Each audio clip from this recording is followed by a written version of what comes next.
Patricia never missed an opportunity to remind me I wasn't fitting in. "You should move closer to the lake," she'd chirp every time I saw her. "Your cabin is too far out. You're not part of the real community." I'd just nod and go about my business. My cabin was on the ridge, private, quiet, and outside her HOA's jurisdiction.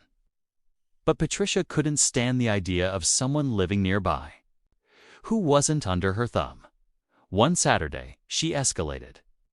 I came back from town to see two sheriff's cruisers parked at the end of my driveway. Patricia was there, waving her arms dramatically as she pointed toward my cabin. "That's him," she cried as I pulled up. "He's squatting on restricted land.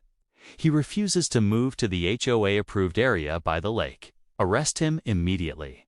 The deputies looked uncomfortable, but one stepped toward me. "Sir, the HOA president here says you're occupying land without authorization. Can we see some proof of ownership?" Patricia folded her arms, smug as ever. "He can't. He's been freeloading. The rules say all residents must live in designated lake parcels. He's violating community standards." I got out of my truck calmly, reached into the glove box, and pulled out a leather case.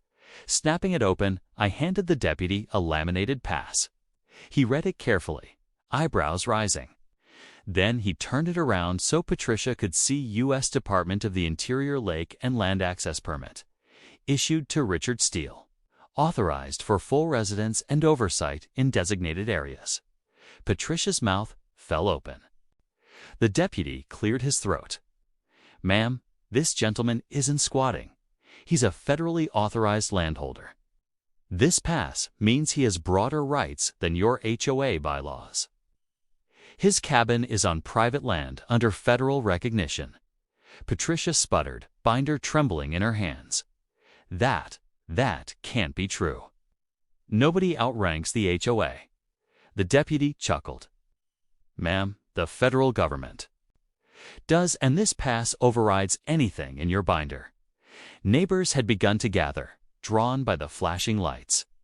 They stared as the deputy handed my pass back with a nod of respect. "Looks like you're well within your rights, sir. Sorry for the inconvenience." Patricia's face turned scarlet. "This isn't fair. He doesn't follow our rules, and now you're saying he doesn't have to." "That's exactly what I'm saying," the deputy replied. "And if you keep filing false reports, you could be facing charges yourself." The crowd started whispering. One neighbor muttered, "So all this time, he was official." Another added, "And Patricia's been harassing him for nothing." I smiled politely at the deputies. "Appreciate your time, officers. Sorry you had to drive out here." For nothing, Patricia, on the other hand, had no exit strategy. She stammered something about appeals and special meetings, then bolted back toward her car, binder clutched to her chest. The deputies drove off, shaking their heads. The neighbors drifted away, shooting Patricia looks that told me her credibility had just taken a beating. That night, as I sat on my porch overlooking the ridge, I set the pass down on the table. Patricia thought her HOA could force me into line, but the truth was simple. Her lake might have bylaws. My cabin had a federal seal, and no binder in the world outranks that. Subscribe to HO Conflict Story for more.